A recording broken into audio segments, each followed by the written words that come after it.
Welcome to Pillar Talk with Rochelle, where authentic people share real stories focusing on one of the 12 pillars in my book, Simply Complex, Leading Out of Authenticity. I am your host, Rochelle Armstrong, and I hope you enjoy this episode. Well, good afternoon, Irene. Hey, Rochelle, good afternoon. I am so excited that I finally get to see your beautiful face. It's been way too long. So, I really have been excited about the interview, not just for you to come on the podcast, but I want to see you. So it's really, it's really good to see you today. How are you doing?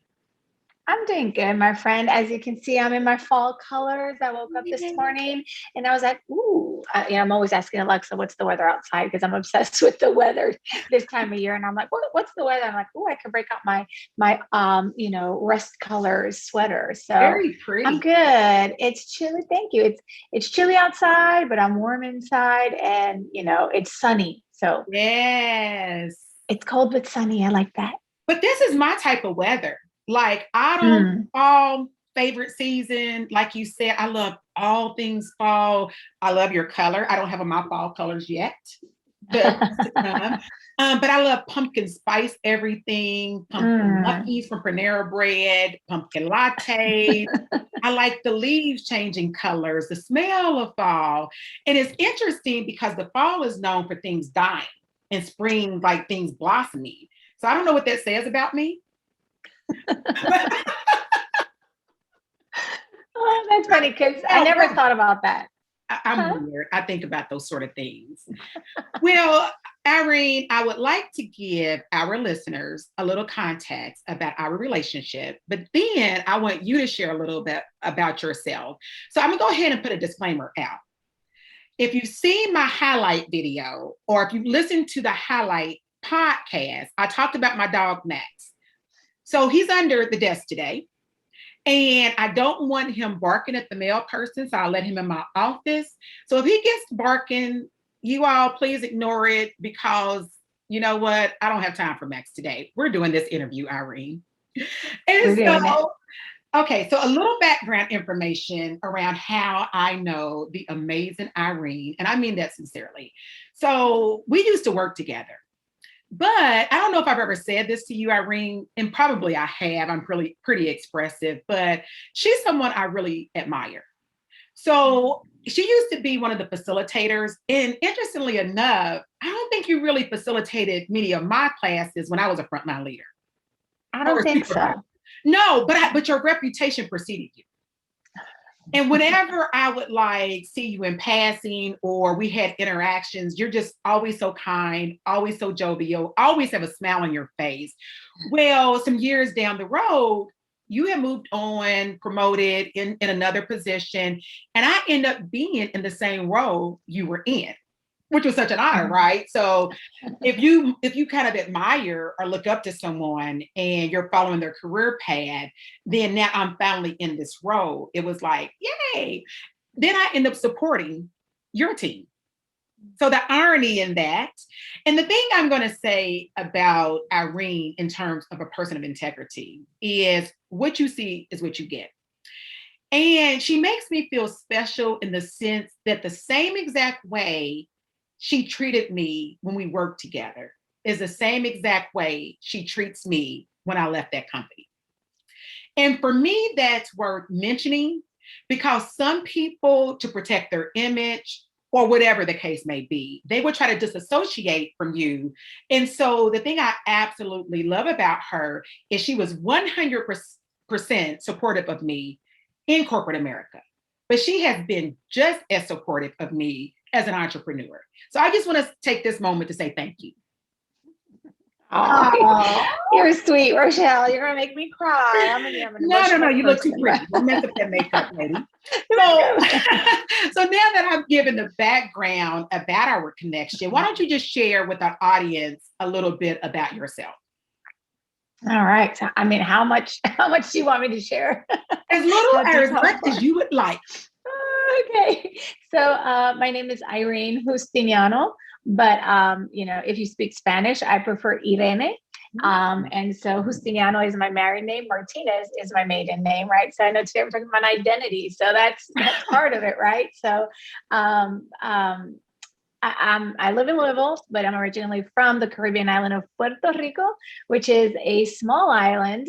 It's just 35 miles north to south and 100 miles east to west. You could drive the entire coast in one day. Wow. I believe I did that when I was a teenager. So I've been living in Louisville for 23 years. It's where I finished college. I had my first ever corporate job, where I had my children, where I built my home. And so while home is always Puerto Rico, Louisville comes second. And so it's still a place that we love, but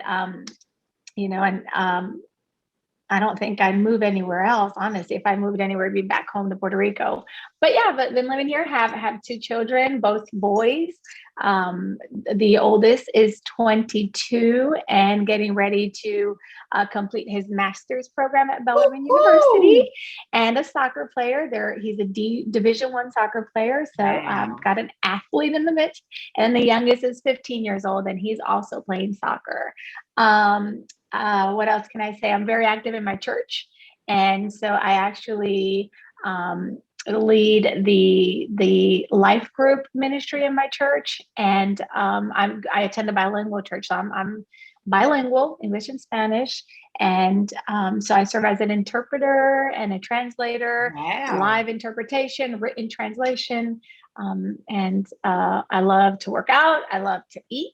And that's why I work out, because I love to eat. So, I have to balance it. So I am a foodie. And the richer the food, the more fat it has in it, the greasier it is, the better. And so yes, I have to work out. So yeah, I think that's me in a nutshell. Well, everything I know about you, and you're talking about your sons and just the things that they're doing, they're like a rock star family.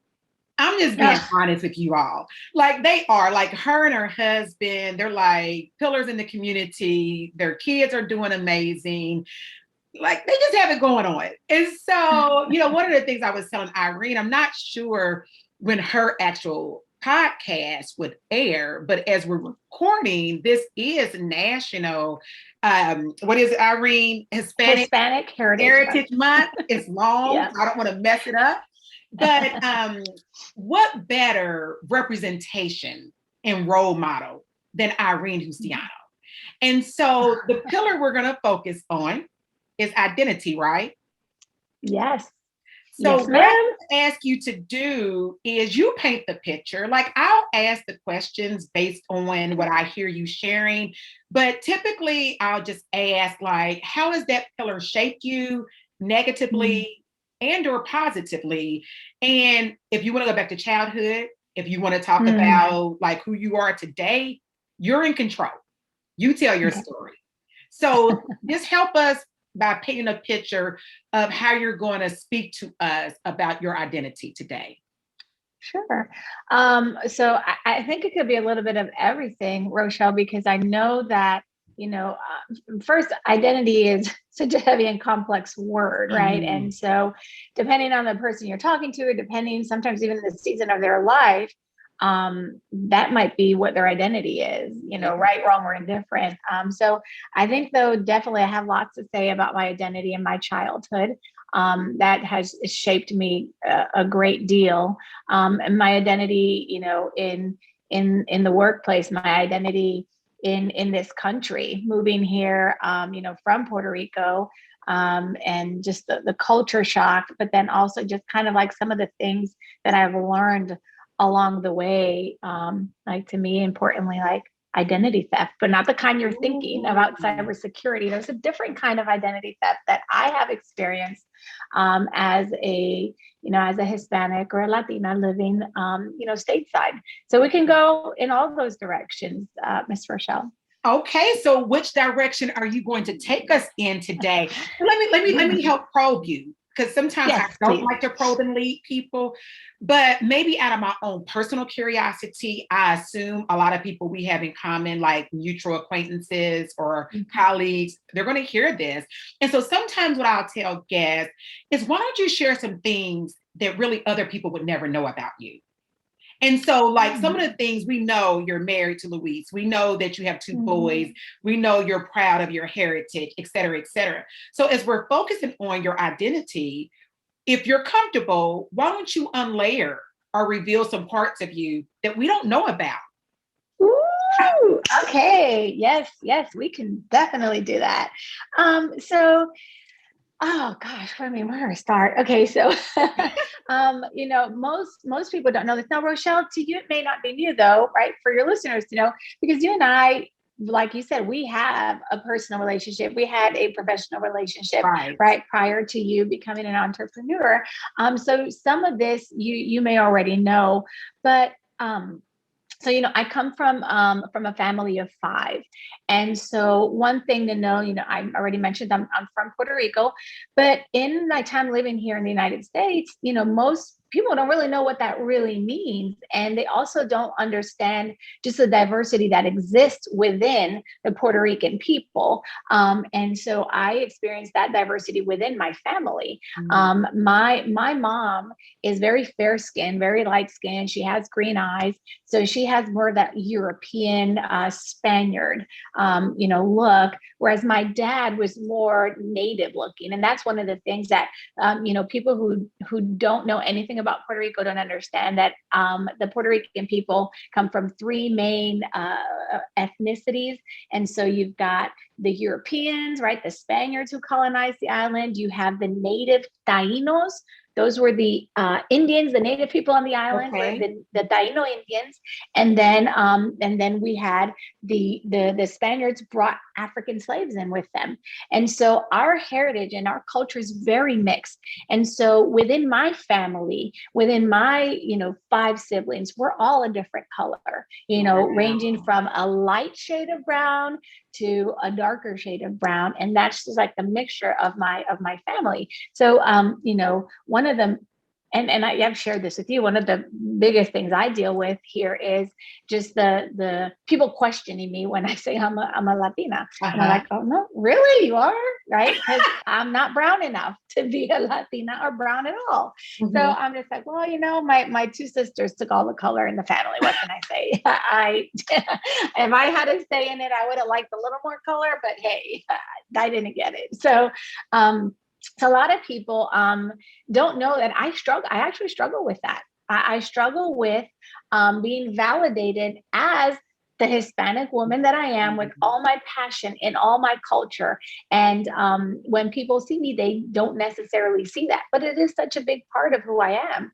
And, I've had people say to me, well, you've been here so long, you're probably more American now than Hispanic. And I'm like, no, that's not just something. My roots and my culture don't change based on where I live. Those are a big part of me. It transcends time zones and zip codes. So I'm always going to be a Latina or a Hispanic or a Puerto Rican woman, regardless of where I live for however long I've lived there. A lot of people don't know that. They don't look at me and see, okay, I come from a family that's all different colors. And I had one, I remember I had this memory in middle school. My sister, and it's funny because it's normal in Puerto Rico. Like, you should know that, like, you have siblings who are different shades, and they're, same mother, same father. But I remember walking into school, and it was middle school, and I was walking in with my younger sister, who is exactly your complexion, Rochelle, exactly your complexion. So it's me and then her walking in to school. And there were these kids just like sitting up on the ledge. And one of them just thought he'd be funny and said, oh, I heard you 2 are sisters. Is that true? Are you really sisters? And so I'm like, yeah, we're sisters. And then he says, from the same dad? Oh. And so, first you need to know, folks, I'm sassy. And when, God has helped me. He has tamed that in me. But when I was younger, I was very sassy and very mouthy. And so I just, I looked at him, and little side note, my dad's name was Jerry Martinez. Okay. So I just looked at him straight in the eyes and I said, no, actually, we're not. She is Jerry Martinez's daughter, and I'm your father's daughter. he just, he just like kind of looked at me, rolled his eyes, and then just looked away. I was Ooh, like, you're sharp. don't ask stupid questions. No. I don't know where that came from, but like I don't know, I just was not going to let it go. And it bothered me. And I think part of it is because, so, I was born in New York, and so I didn't move to Puerto Rico until I was 8. And so my mom tells us these stories of when she would walk onto the subway with the 5 of us in tow, that she would get dirty looks. Oh no. She would get dirty looks because people would assume she had multiple baby daddies. Goodness. Yes. And she even got questions asked about that because, like I said, we're all a different shade Right. of white and brown. And so, but no, and it's just my mom and dad are right. Their complexions completely different. And so, but yeah, that's just, again, thinking about like identity and, well, who am I and what some people see me as white. But I think that's what I love about when I'm back home. Okay. There's no question because it's just, they know, they know I belong. I am from there. I'm not saying I'm Puerto Rican, but really not. And so that's one of the things I do miss about going home, not having that assumption about who I am or what my background really is. But you know what? You really touch on a really valid and powerful point, because I do know how passionate you are about your heritage. And so much so, I'm not going to do a tell-all, but you and I had a very deep conversation on one occasion because you've always considered yourself a person of color.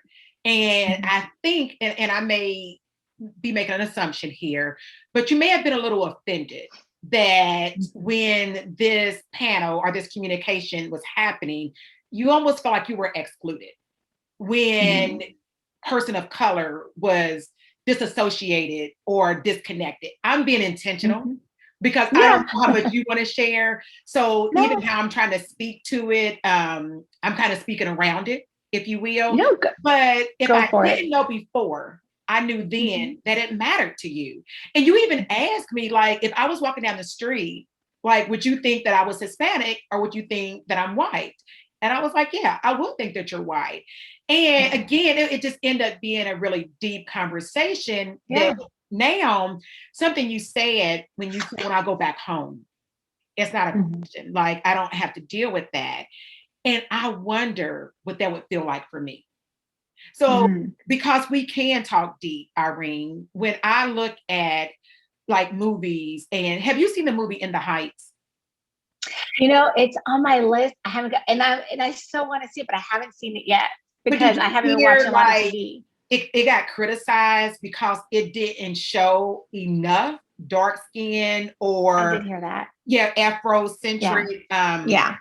Correct me on the terminology because like Afro-Caribbean, Afro-Latino. Thank you. And so, but I heard an interview I was listening to a podcast and they were interviewing someone who was kind of anti the show because of that, or the movie because of that.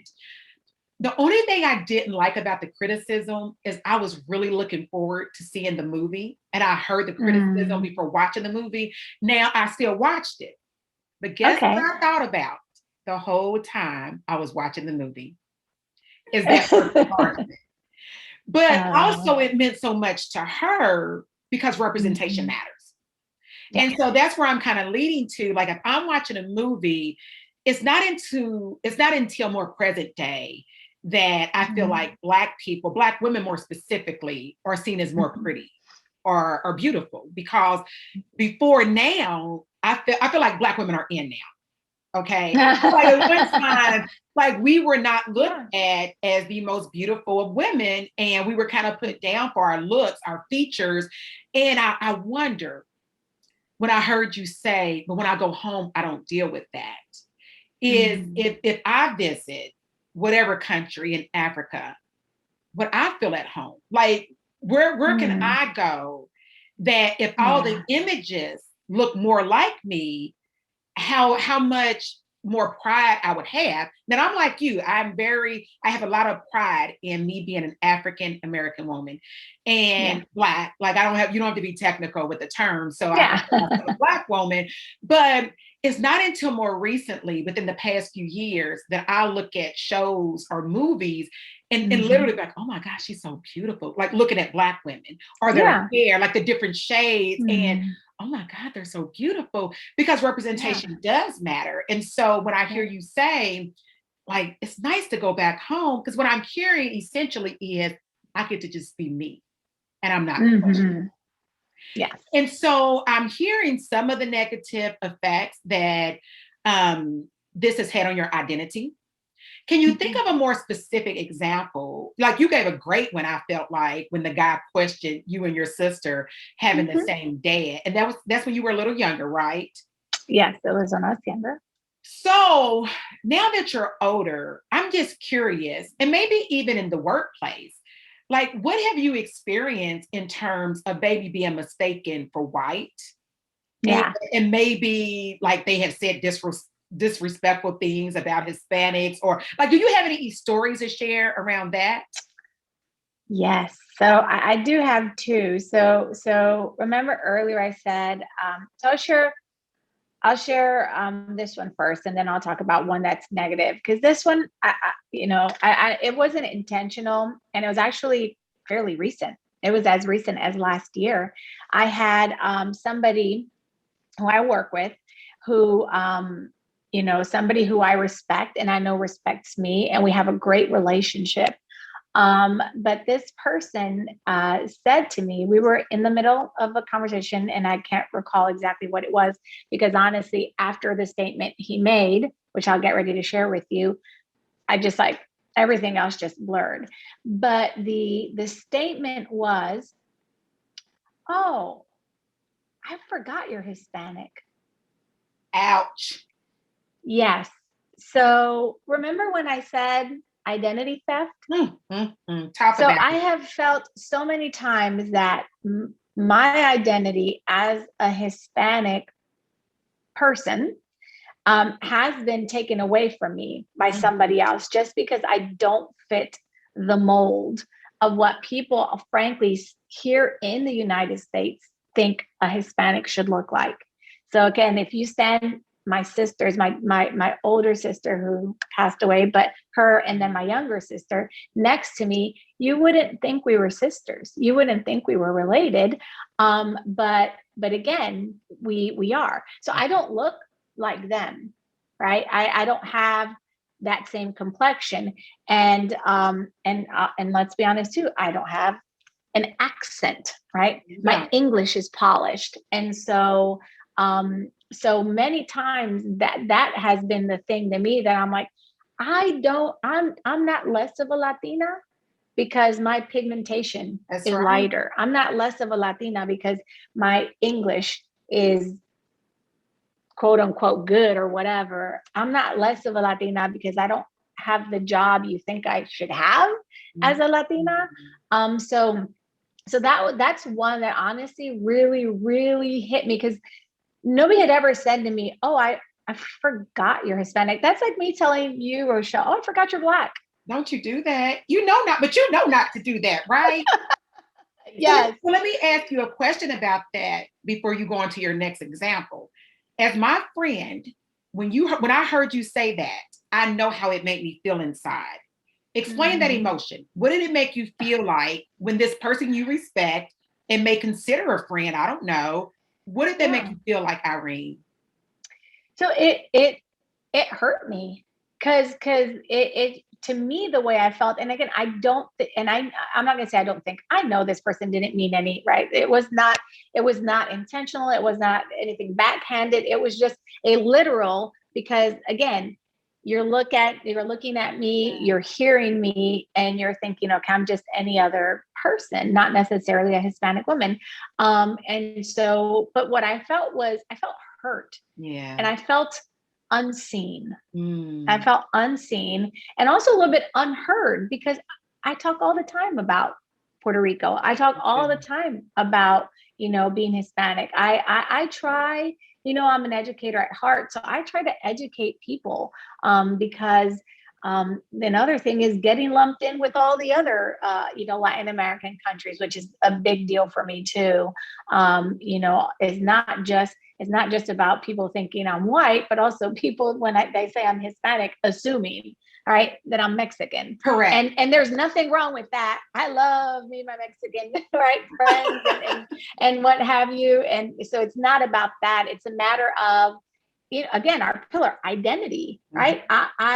I'm Hispanic, but I'm not Mexican. I'm not Cuban. I'm not Colombian, right? I'm Puerto Rican. Educated. And I would think, everybody coming from any Latin American country would feel the same and be like, no, I'm not Puerto Rican. I'm Mexican, or I'm Guatemalteco, or whatever that is. So that, but I felt hurt, and I felt unseen, and I felt unheard. Yes. So a little bit invisible. So how did you react I'm just curious, how did you react when he said it?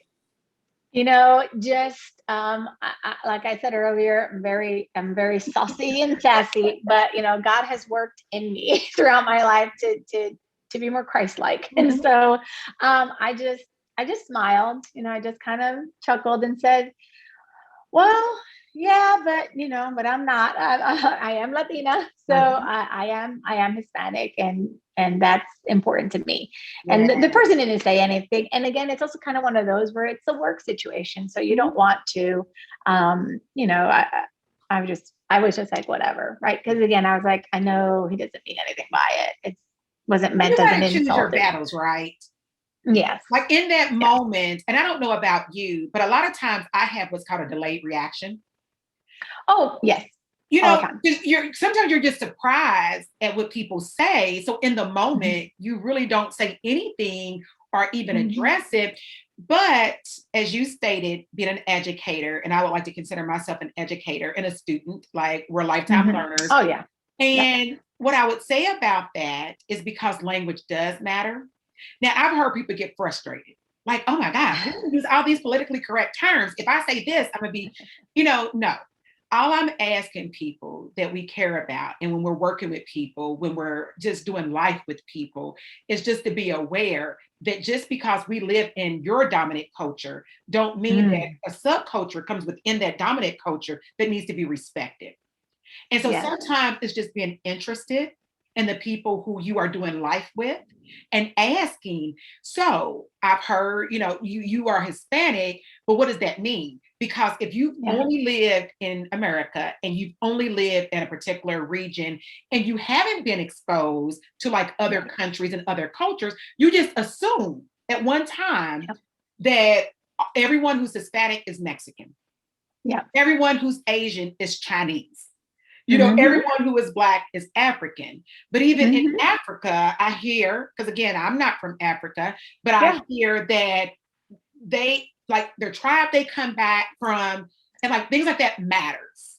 Yes. It's your identity, and it's a sense of pride, right? Yeah.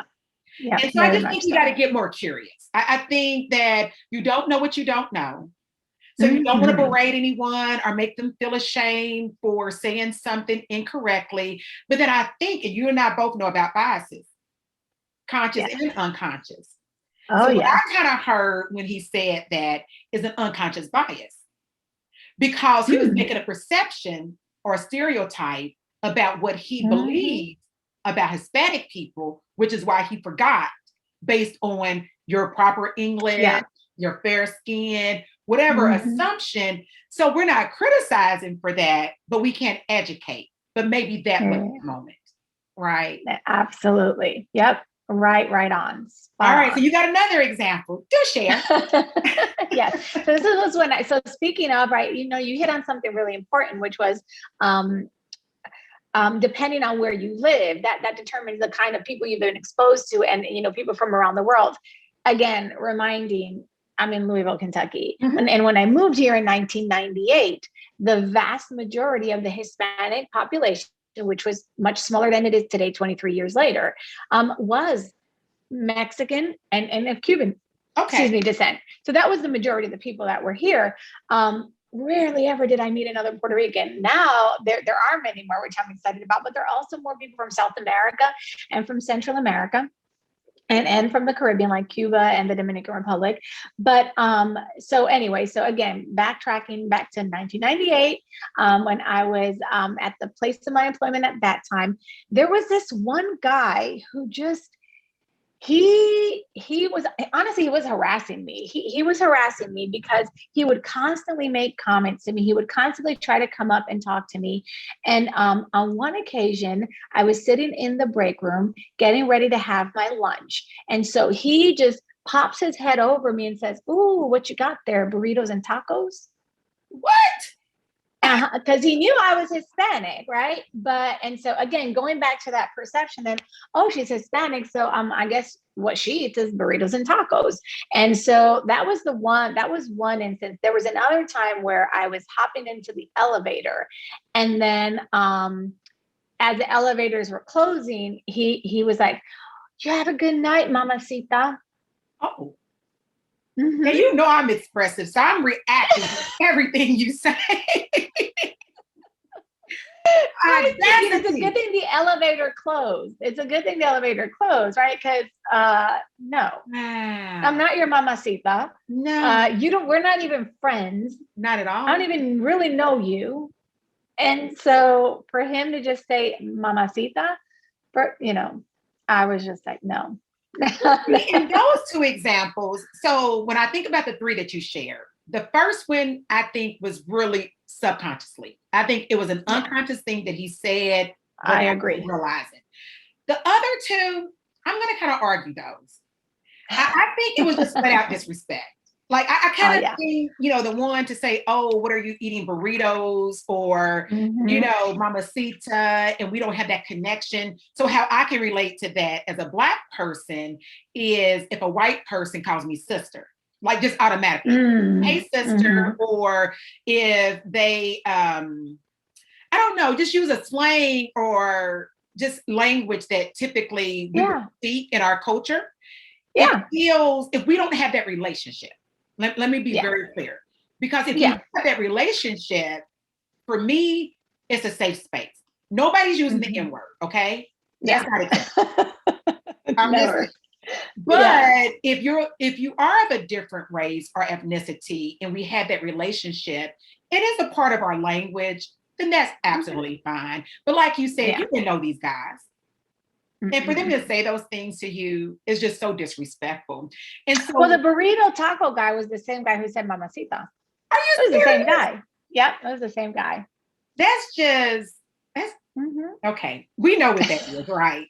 Yes. So be honest, like we know what that is. And so we're not going to pretend that he didn't know what he was doing, because he did. No, not at all. So when we think about your identity, and like even you sharing those examples, what I kind of hear is because you can pass for white in a dominant, maybe white culture, because we're in Louisville, Kentucky, which is still, we're in Louisville. Yep, that's what it is. But you still want to be identified as Hispanic, like you want to be associated with your race. And so I guess if you would just kind of dig a little deeper into how has that impacted you psychologically? Like, do you feel like you've ever had to code switch? Like, do you feel like you can just show up and be your authentic self and you're going to be accepted, promoted? Like, can we talk about that a little more? Yes, please. Let's do that. Okay. So actually, you know what? It really, earlier on, and I just did like this little interview that, in honor of National Hispanic Heritage Month. The company is doing these interviews and posting them on social media, highlighting, Hispanic associates. During Intergenerational Month, they were highlighting others. So as these Heritage Months and different celebrations comes up, they're going to be highlighting associates in social media. So I just filled out one, just in one interview. And one of the questions was if my identity as a Hispanic has influenced, like my leadership or me at work. And so I just recently had a chance to think about that. And it's so funny how, you don't think about things until like you're really asked, like in this example specifically, because going back right to your question, for many times in when I first moved here, and I think I don't want to speak for all Hispanics, but as I think about our culture and our people and the conversations that I've had, because I go to a Hispanic church, so I have a lot of friends from different countries across South Central America and the Caribbean, and so what I've learned in the past couple of years is that when Hispanics move here to the United States, for the most part, they just try to blend in. They don't try to make a lot of noise. They don't try to ruffle feathers or cause any kind of disturbances in the force as far as reference. And so and this just brings me back to an article I read the other day called the Invisible Latino, which that's a whole other conversation. But I think we as individuals and as a community in our culture, we kind of promote a little bit that invisible Latino problem, because it is a problem now. Where I'm getting with that is, as I stopped to think about this question of, has my identity impacted me, in a positive way or whatever, in a negative way? And I do remember, you said code switching. I do remember just trying to fit in when I moved here and I started to work here. So like one of the first things that happened was, if you know Hispanic people, we greet you by giving you a kiss on the cheek. Even if we just met you, it's like, here, meet Rochelle. Oh, hi, Rochelle, nice to meet you. Give you a kiss on the cheek. That's how we do it. It's not a very COVID friendly greeting, but right. So I had to switch when I moved here and stop. I remember almost giving people a kiss when I saw them, and I was like, no, I can't do that. I can't do that here. The other thing was like my name changed. So growing up or being born in New York and going to school there first, I was always known as Irene. I moved to Puerto Rico. My name changed to Irene. So now I'm responding to Irene. That's who I am now. Well, then I moved here to Louisville, and then it switches. Nobody ever calls me Irene anymore. Now everybody calls me Irene. I have to learn now to respond to Irene, not Irene. So I'm doing that. But then I'm also trying to fit in the conversations. And again, because I'm white skinned, right? I know this one person said, I forget you're Hispanic, but I know other people do all the time, whether they say it or not, because they'll be having conversations and talking about things. And for the most part, it's like pop cultural references and things that from sitcoms and from things from back in the day. And people tell these jokes or having these conversations, and I'm sitting there, just smiling and laughing and trying to be a part of one. Really, I don't have any clue what you're talking about, because, I didn't watch Friends, and I didn't watch Doogie Howser, and I didn't, all these movies and stuff.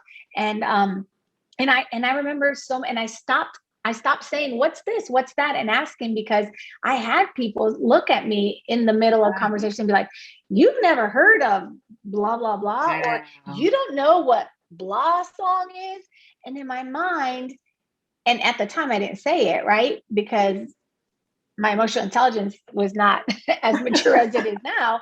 But in the time, what I wanted to say was, people, I know I live here and I may look like I am from here, but I have no earthly clue what you're talking about. I don't know these references because I grew up watching Telemundo, right? I grew up watching Spanish television. And yes, when we got cable, there were some shows I watched, but I liked watching my Spanish shows. So I am not up to date on all the references.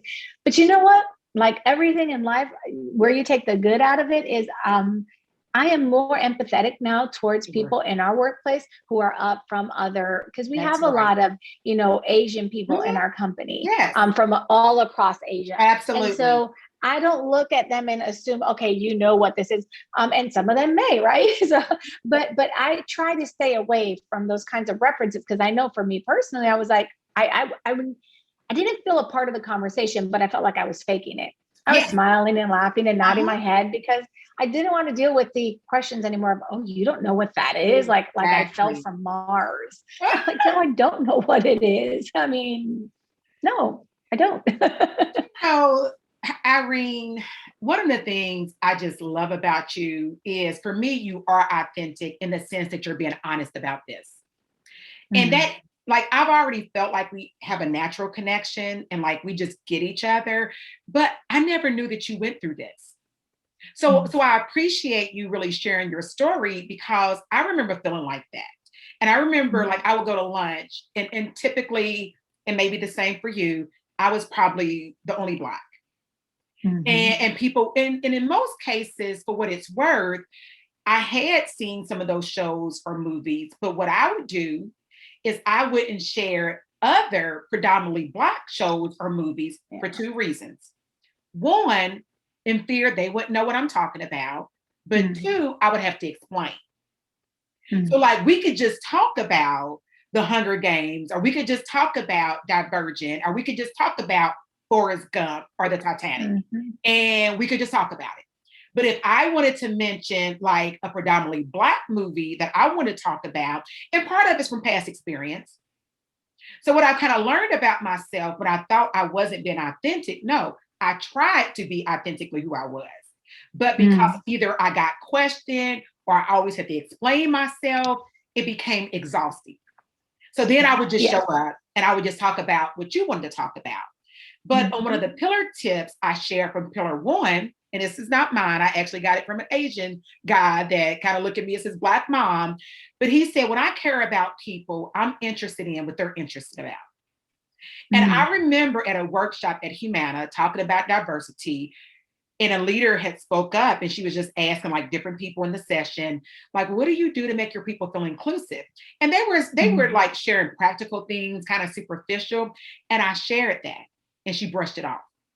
Like, no, I'm like, being a marginalized person, being a minority, I'm sharing with you a way to connect with your associates of color.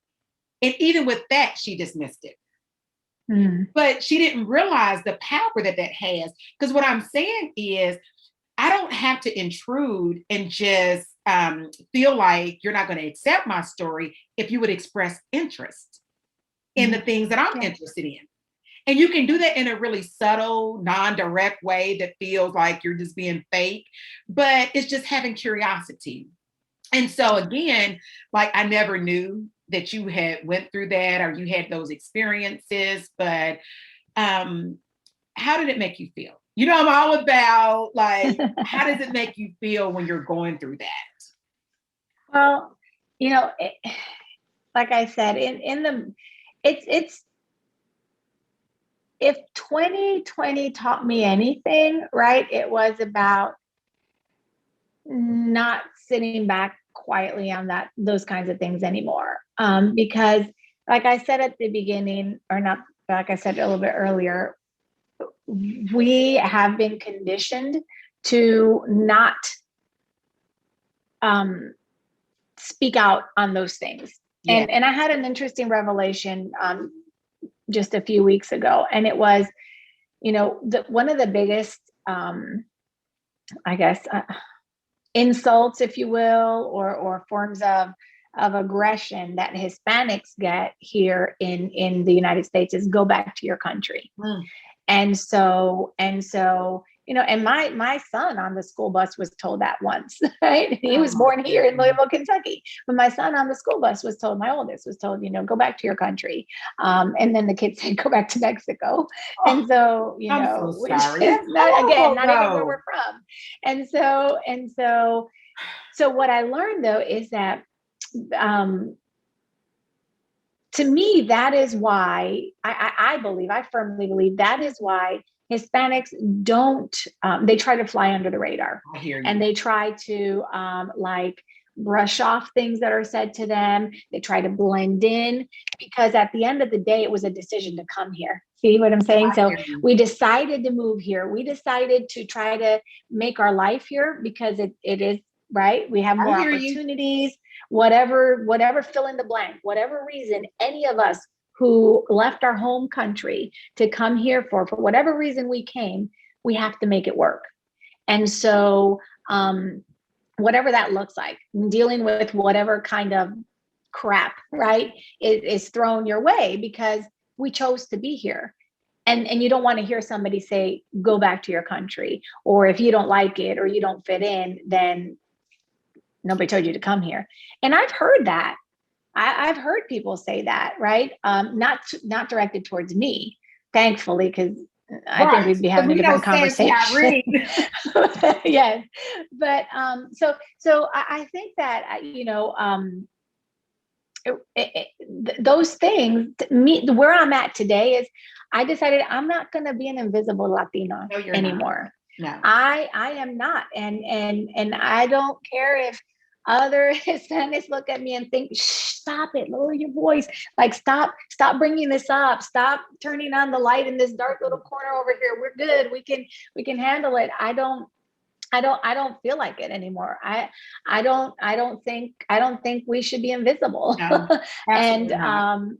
and so, and it's hard, like when you talked about representation matters, I think the hard part for a Latina like me is, right, when you do see in shows and in movies, and keep me honest here, but I've been paying attention to that. In movies or shows, when they try to portray a Hispanic person, they're almost always dark-skinned, and they're almost always have an accent. Yes. And so to me, I'm like, okay, well, where is the Latina that looks like me? That's right. Doesn't have an accent. And then it's like, and here's the thing though, and I know, like, and I feel funny saying this because I know it's, they're, for other people, they're, they are having some more blatant, more open attacks on who they are as in a specific race or ethnicity or culture. So for me, it's a more passive type of aggression, and it's something that, to me, more than anything, it's invalidation. And going back to childhood, my identity in my childhood was very conflicted, but that had, that didn't have anything to do with my ethnicity. Because again, growing up in Puerto Rico, like for me, that wasn't really a problem, but it was more of being the child of my father. And that brought a whole other type of identity issue. Right. And so that sense of validation for me is super important in everything I do. And so, being Hispanic is a big part of my identity, and living here, I feel like I always have to validate it myself. Like I always have to remind people this is who I am because, and obviously I love living here. I wouldn't if I didn't. I love it. I love Louisville. I love being stateside. Puerto Rico is a Commonwealth of the United States. So we are born citizens. That's another thing people don't really know. Right. We are citizens of the United States, but oddly enough, we cannot vote for the president, but we serve the military. No, we serve the military, and actually Puerto Rico, the number of soldiers, right, or military men and women that Puerto Rico contributes to the United States military is extremely high. It's amongst the highest numbers. Didn't know that you cannot. We can't vote for the president. You cannot vote. No, here, if I live here, I can, but on the island. On the island. Can't. Okay. Thank you. On the island, you can't. Yeah. Sorry. Yes. Wow. So living here, yes, I can vote for the president, but people living in Puerto Rico, even though they're citizens of the United States and they fight in the military for the United States, cannot vote. It sounds familiar. If I think about history, it sounds familiar. Yes, for sure. Yep, it does. Yeah. Well, I tell you what, I'm looking at the time, and this is how when you enjoy. You have more time. Where does the time go? But because I am talking to a friend. I was going to say I feel like I'm just talking to a friend, but these are the type of conversations we can just have anyway, and so we get lost in it. Like we can just talk for hours about this. But before we wrap up, one of the things I do want to ask, and I'm bothered, I'm not going to lie. When I heard you say, because we chose to come here, basically we do just kind of assimilate, be quiet, show up, kind of be invisible. It broke my heart. Because I am big on authenticity and being able to be who you are, and largely because it's been a struggle.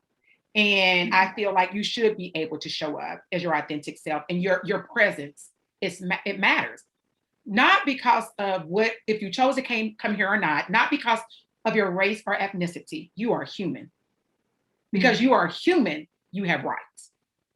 And Amen. so, yeah, that just it saddened me. But the good news is Irene Justiniano is showing up, and she's showing up authentically who she is. And so, what I'm going to ask, one of the last questions, what advice would you give another person of color? I'm gonna leave it broad. Okay. Who has struggled with these identity issues and want to still be silent and be invisible just to fit in? What advice would you give them? Oh, Rochelle, it's like, yes, it's hard, a little bit hard to answer that because it really depends, I think, on like where the person is at and how comfortable, how safe they feel, because safety, really matters. And I don't feel like I can answer that question without also saying, right, another part of my identity as a Christian woman, which is one of the reasons also that I love this podcast, because at work, in the workplace, we can't really talk about that. Nope, In the workplace, we can't open the meeting with a prayer. That's another part. Yeah, that's another. Yeah, there was other stuff I wanted to talk to you about, but maybe we have a part two, because there's right there, like I said, there's identity theft, but then there's also the identities that we think we have to either overcome or hide to fit in. And so I have some of those too, identities that I've felt like I had to overcome, or identities that I felt like I've had to hide. But that would be another conversation. But anyway, going back to that, I was recently reminded, and I'm right. I'm just going to speak it. God put it on my mind. If you need to edit it, you can. I don't edit, so go ahead. We've been doing a series at our church on the book of Philippians. And so one of the verses from Philippians 1, just where Paul is saying, above all, you must live as citizens of heaven. Yes. And so I was reminded in that point of my identity and my citizenship, regardless of, right, being an American, being a Hispanic. Ultimately, I know my citizenship is not of this earth. That's right. And so for me, what is important is to remember that, and knowing that things aren't perfect on this earth, on this planet. They never will. But in as far as what's in my control to help bring a little bit of light into the darkness, that I'll be responsible for that. So I guess my advice is just,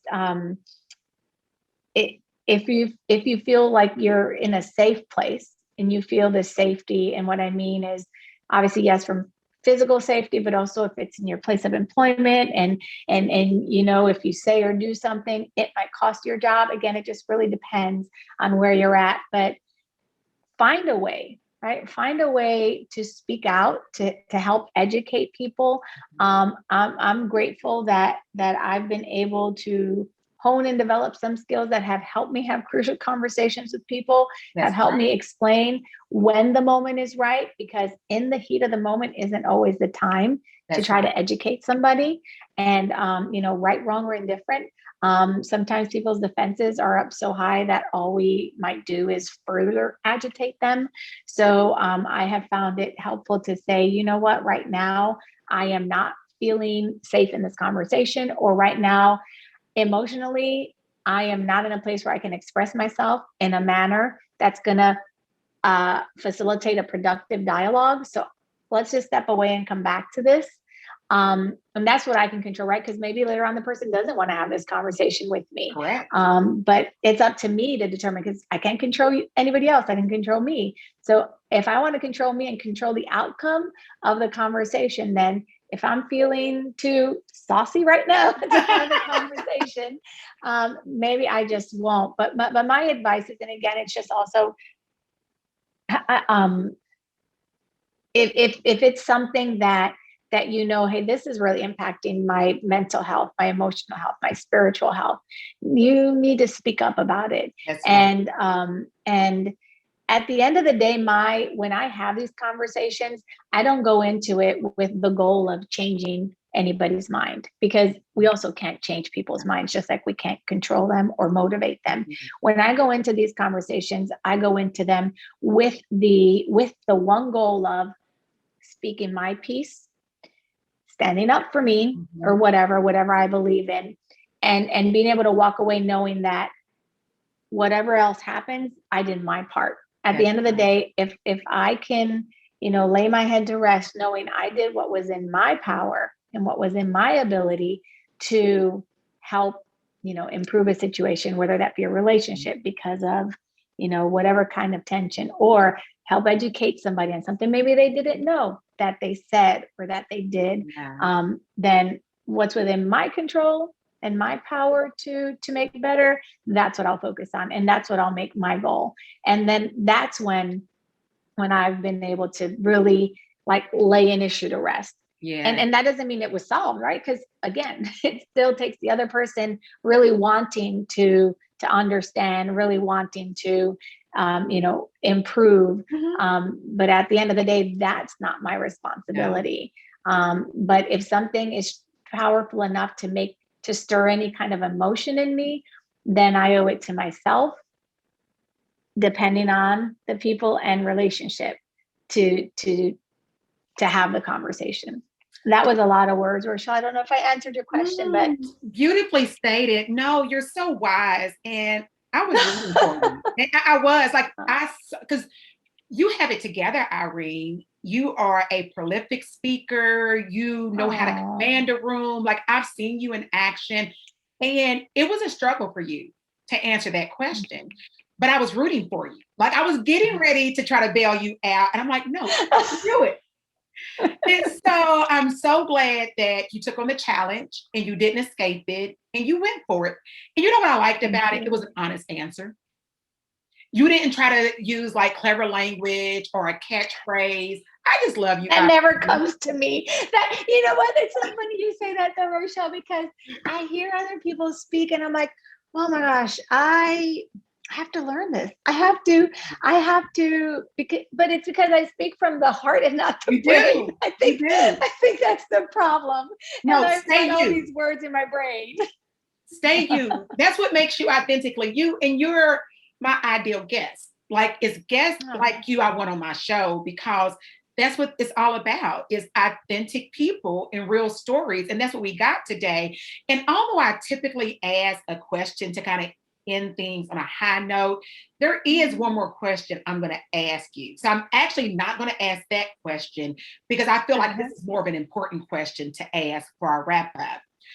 Okay. You are doing other interviews, panels, videos for National Hispanic Heritage Month. How does that make you feel when you're being asked to do that?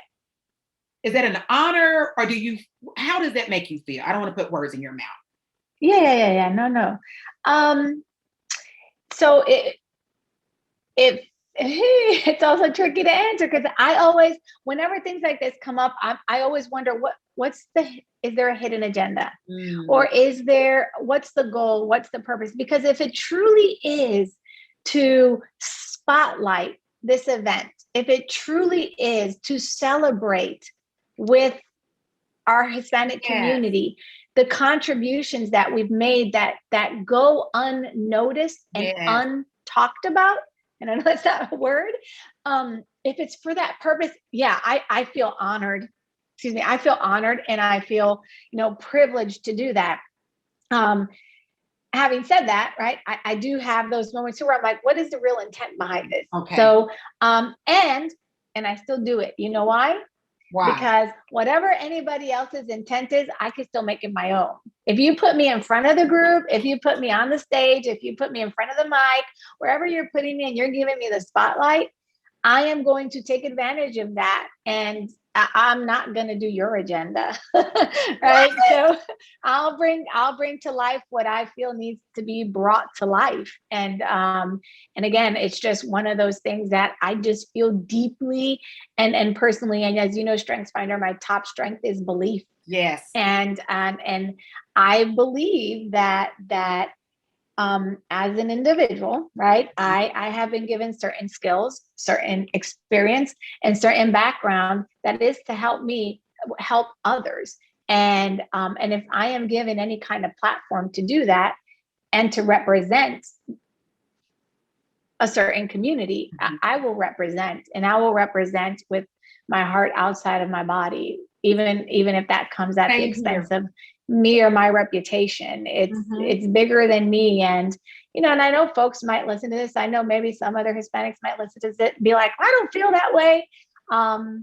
That's okay. Yes. I'm speaking on behalf of those I've spoke with who've shared their heart with me and feel this way and how I feel. And so, not to generalize all Hispanics or Latinos living in the United States, but it is what I've noticed. And so, yeah. So again, wrapping up your question, Rochelle, I always feel privileged to do it because, like I said, whatever the agenda is, I'll make it. I'll bring to life whatever I feel needs to be brought to life, and I'll gladly do it, because if I don't do it and nobody gets out there to represent us, then that's on me.